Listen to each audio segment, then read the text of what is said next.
పెట్టింది అక్రమ కేసు కాకపోతే వెంటనే ఈ సభలో ఈ కార్ రేసింగ్ అంశం మీద చర్చ జరపాలని మీ ద్వారా ప్రభుత్వాన్ని కోరుతా ఉన్నాం. సభ్యుడికి ఎందుకంటే సార్ ఒక కేసు పెట్టేటప్పుడు అసెంబ్లీ నడిచేటప్పుడు ఒక సభ్యుడి మీద అక్రమ కేసు పెట్టినప్పుడు ఆ సభ్యుడికి చెప్పుకునే అవకాశం ఇవ్వాలి కదా సార్. అది తప్ప ఒప్ప కేటీఆర్ గారికి మీరు అవకాశం ఇస్తే వారు మాట్లాడితే మీకు ప్రభుత్వానికి రాష్ట్ర ప్రజలకు కూడా ఒక క్లారిటీ వచ్చేటువంటి అవకాశం ఉంటుంది అధ్యక్ష. ఇది ముమ్మాటికి అక్రమ కేసు. కేవలం కేటీఆర్ గారు 420 మీ హామీలను ప్రశ్నిస్తుండే కనుక లగచెర్ల రైతులను ప్రశ్నించి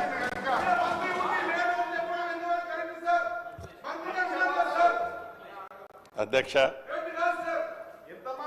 గౌరవనీయులు మాజీ మంత్రివర్యులు హరీష్ రావు గారు మంత్రిని ఒకరిని ఉన్నాను అధ్యక్ష. ఎవరూ లేరని అనటం నేను ఇంకా మంత్రిలాగా హరీష్ రావు గారికి కనబడుతున్నట్టు లేదు. దురదృష్టకరం, బాధాకరం అధ్యక్ష. మీరు అనుమతిస్తే తమరు అనుమతిస్తే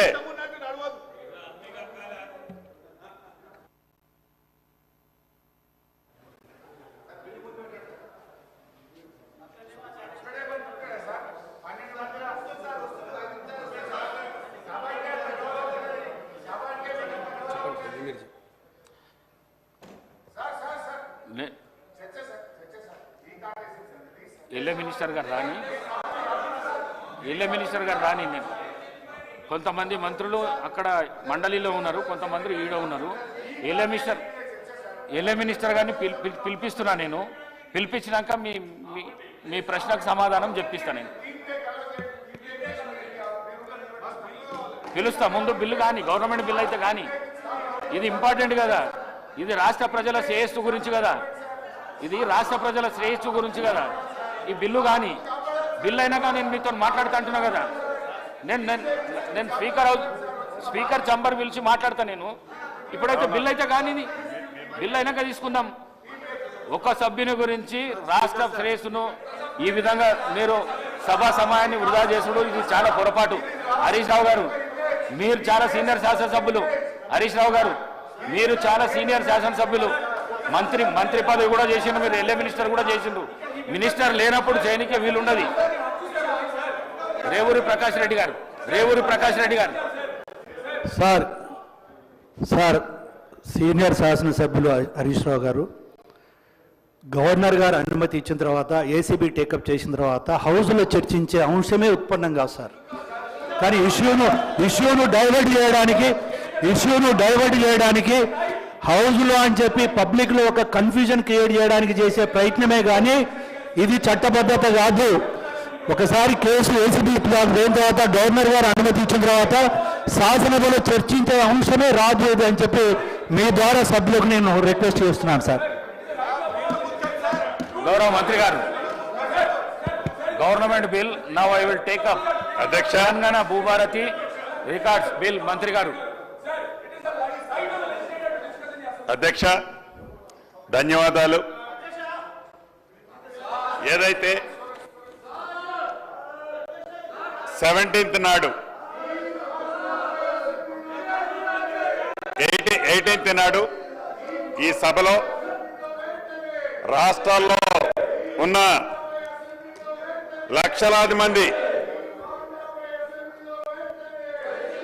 రైతన్నలకి, భూములున్న రైతులకి ఒక భరోసా కల్పించే దాంట్లో భాగంగా సాధించుకున్న తెలంగాణ రాష్ట్రంలో ఆనాటి ప్రభుత్వంలో ధరణి ద్వారా కానీ 2020 చట్టం ద్వారా కానీ ఏదైతే రైతుల ఇబ్బంది కలిగిందో, ఏదైతే నష్టం కలిగిందో దాన్ని 2024 భూభారతి తెలంగాణ చట్టం ద్వారా సవరించే అంశాన్ని తమర అనుమతితో 17వ తారీఖు ఈ నెల ఇదే సభలో బిల్లు ప్రవేశపెట్టడం జరిగింది అధ్యక్ష. ఆ రోజు కొన్ని అంశాలు మీ ద్వారా ఈ సభలో ఉండే సభ్యులతో పాటు రాష్ట్రంలో ఉండే లక్షలాది మంది భూములున్న రైతన్నలకు అభద్రతలో ఏదైతే ఉన్నారో వారికి ఒక భరోసా కల్పించే ఈ కొత్త చట్టాన్ని ఈ దేశానికే ఒక రోల్ మోడల్ టోటల్గా ఉండే చట్టాన్ని తేవటం జరిగింది అధ్యక్ష. దాంట్లో మొన్న కొన్ని అంశాలు తమ ముందు ఉంచలేకపోయాను అధ్యక్ష. ఈ దేశానికి కానీ మన రాష్ట్రానికి కానీ సంబంధించి ఒకసారి గత చరిత్రను పరిశీలిస్తే భూమి కోసం భుక్తి కోసం వేలాది పీడిత రైతులు కూలీలు పాల్గొన్న తెలంగాణ సాయుధ పోరాటం చరిత్రలో చరిత్రాత్మకంగా ఘట్టం అధ్యక్ష. అదే రకంగా ఈ ఘట్టానికి ఈ ఉద్యమానికి ప్రధానమైన కారణం నిజాం కాలం నాటి భూ సమస్యలు, నిజాం సంస్థానంలోని ఉద్యోగులు, జాగీర్దారులు, దేశముఖులు, దేశ పాండ్యులు లాంటి భూస్వాములంతా అధికార దర్పంతో ఆనాటి ప్రభుత్వం ఏదైతే అధికార దర్పంతో ధరణిని 2020 చట్టాన్ని తీసుకొచ్చి